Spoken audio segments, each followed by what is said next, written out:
Olá, torcedor Coral, sejam muito bem-vindos a mais um Noticiário Coral, o seu programa de notícias diárias sobre o Santa Cruz aqui no podcast Expressão Coral. E antes, pessoal, de eu dar as notícias do dia de hoje, eu vou pedir para soltar a vinheta.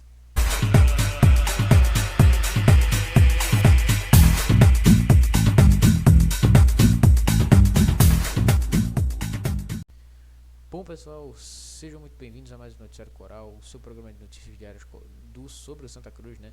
E antes, né, pessoal, de eu dar as notícias de hoje, eu vou dar aqueles avisos que eu sempre dou para vocês, né, pessoal? Vou pedir para que vocês se inscrevam no nosso canal, né?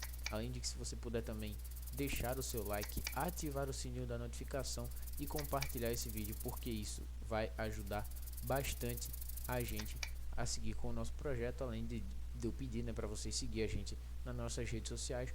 O Twitter é @expressão_coral e o Instagram é @podcast expressão coral. Bom, pessoal, a primeira notícia que eu tenho para dar para vocês no dia de hoje aqui é que o Thiaguinho, né? Vocês lembram do Thiaguinho que passou aqui no Santa Cruz no ano de 2024?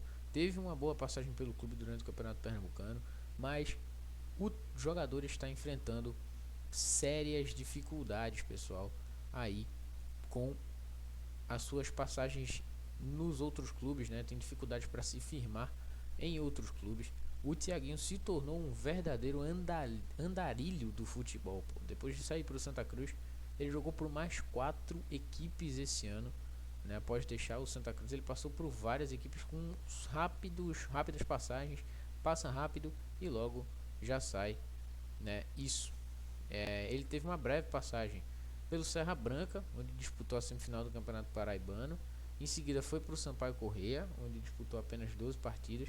Mais recentemente jogou pela Jacuipense, onde fez apenas 2 partidas. Embora seja comum, né, a gente acabar assistindo aí jogadores indo para diversos clubes, né, durante um ano, por exemplo, aqui no futebol no futebol brasileiro, mas não é muito comum, né, que a gente assista essas questões, por exemplo, como está acontecendo com o Thiaguinho. Ele está tendo passagens muito rápidas, com pouco sucesso, então a situação do Thiaguinho está um pouco complicada de fato, então a gente espera aí que isso acabe melhorando com o passar dos dias, né, pessoal? Vamos para a próxima notícia do dia de hoje, que é sobre o presidente do Santa Cruz, né? Ele falou, né, em uma entrevista ao repórter Jorge Soares da Rádio Clube de Pernambuco, que ele está aí, né, abordou diversos assuntos nessa entrevista, mas principalmente falou da SAF, né, porque existe aí essa possível oposição da criação da Sociedade Anônima de Futebol dentro do clube. O presidente Bruno Rodrigues afirmou que oficialmente ele não recebeu nenhuma manifestação de descontentamento ou oposição por parte dos membros do Conselho Deliberativo. No entanto, ele admitiu estar incomodado sim com certas informações que circulam, né, as quais eles consideram falsas e baseadas apenas em desinformação. Ele também destacou aí de maneira contundente de que, né, existem sim, pode existir, né, algumas pessoas que estão agindo de má fé e espalhando alguns rumores sobre essa criação dessa SAF, que incluiria a venda do estádio do Arruda e do CT de treinamento Ninho das Cobras aos investidores. Lembrando, né, que o presidente Bruno Rodrigues já cita essa questão do CT e do Arruda não está envolvido nessa negociação da SAF há muito tempo.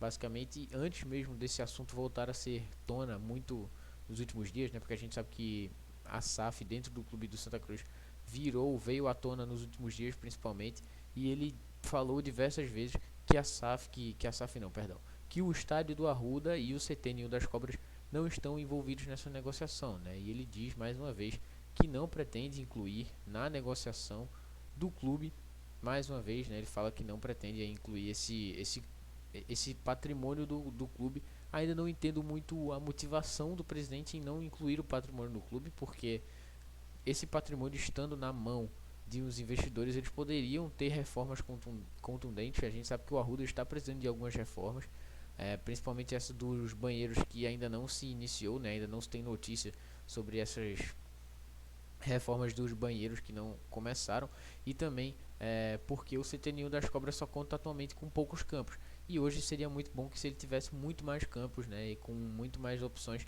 para que os jogadores treinassem, até porque isso não só melhoraria a questão do profissional, mas como a base também, tendo um centro de treinamento muito mais organizado e com muito mais estrutura. Para mim ainda é um pouco confuso o fato do presidente não querer colocar a SAF do clube, na SAF do clube, o patrimônio. Ainda me é um pouco estranho.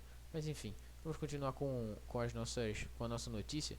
É que embora ele tenha especificado que não tenha especificado quem estaria disseminando essas informações, ele deixou claro que tais informações não foram amplamente divulgadas pela mídia ou nas redes sociais, sugerindo que essa notícia provavelmente tem origem interna no clube. Se indica de fato que pode haver uma oposição interna contra a SAF, com indivíduos possivelmente espalhando rumores para prejudicar o processo. Bem, a gente mais uma vez, pessoal, a gente fala sobre essa questão, né, de que existem de fato, que podem existir de fato algumas pessoas que estão dentro do clube hoje que são contra a SAF e que podem estar aí, né, possivelmente espalhando algumas notícias que não são verdadeiras para talvez prejudicar o clube e prejudicar a questão da SAF, como disse aí aparentemente o próprio presidente.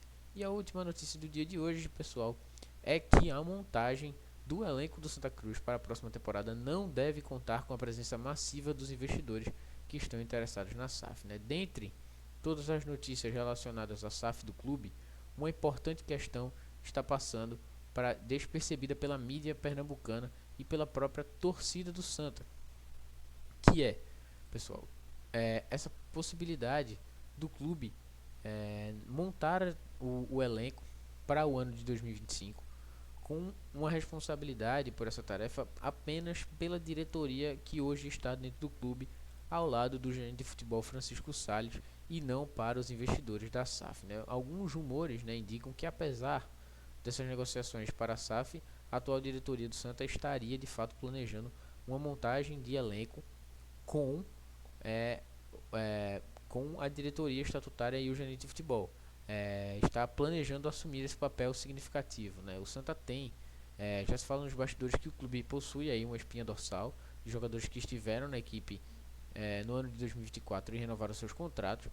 Essa situação reflete uma possível estratégia da diretoria para manter um certo controle nas decisões de futebol, pelo menos até a formalização completa do serviço da Sociedade Anônima de Futebol. É importante para mim, pessoal, que fique claro se exatamente o elenco vai estar sendo montado com o dedo desses investidores ou se apenas o Santa Cruz vai querer resolver isso por enquanto, porque a gente sabe que fica difícil montar um elenco, né? Eu acho que a gente tem que focar principalmente nessa montagem desse elenco, porque 2025 tem que ser o ano de virada de chave do Santa Cruz. E se for os investidores da SAF que estão nessa virada de chave, é importante, porque aí a gente vai ter de fato um elenco montado junto com a diretoria e a SAF. A gente espera que não tenha esse rompimento logo de cara, porque seria problemático. Mas para que o Santa Cruz consiga de fato montar um elenco para 2025, a SAF tem que estar concretizada antes do mês de novembro. Novembro, que é o mês onde se diz, onde já se foi dito para a torcida do Santa Cruz, que será o mês que o clube vai estar aí negociando com os jogadores para iniciar a sua pré-temporada. A gente sabe que no ano passado a pré-temporada do Santa Cruz iniciou em cima da hora demais. Quando o Santa Cruz foi começar a contratar jogadores já era dezembro e o clube acabou passando por algumas dificuldades de montagem de elenco, porque ficou com um elenco muito curto e com pouco tempo de treino, o que acabou, por exemplo, ocasionando na eliminação para o Altos na Copa do Nordeste. Outra questão que passa, né, que o retorno do Itamachule, atualmente emprestado ao Retrô, também é um ponto de destaque. O seu retorno está previsto para o final da Série D e a diretoria não confirma se a decisão de manter o Itamar no comando será submetida à aprovação dos futuros investidores, o que reforça essa possível autonomia da gestão atual. Embora o clube não tenha fornecido um cronograma para o anúncio dos investidores, a demora oferece uma justificativa para a diretoria seguir em frente com a montagem do elenco. Assim, o Santa Cruz pode estar se preparando para o próximo ano com abordagem pragmática, assumindo as rédeas do planejamento enquanto aguarda o desfecho das negociações para a implementação da SAF. Como eu disse, precisamos de consenso geral. Se de fato a SAF for fechada antes de novembro, vamos dizer assim, em setembro, a SAF, os investidores da SAF têm que ter sim um controle no futebol, mesmo que seja em consenso com a atual diretoria que está lá. Então eu só espero que de fato a gente não tenha esse atabalhoamento de SAF de um lado e diretoria do outro, porque a gente viu como isso aconteceu, né, dentro de SAFs aqui no próprio futebol brasileiro. Bom, pessoal, era isso que eu queria passar para vocês no dia de hoje, né? Mais uma vez, vou pedir para que vocês, né, deixem seu like nesse vídeo, se inscrevam no nosso canal, sigam a gente nas nossas outras redes sociais. O Twitter é o expressão_coral e o podcast é o expressão podcast expressão coral. Perdão, pessoal, acabei me confundindo. Bem, era isso que eu queria pedir para vocês, para falar para vocês no dia de hoje. E muito obrigado pela sua audiência e até o próximo Noticiário Coral.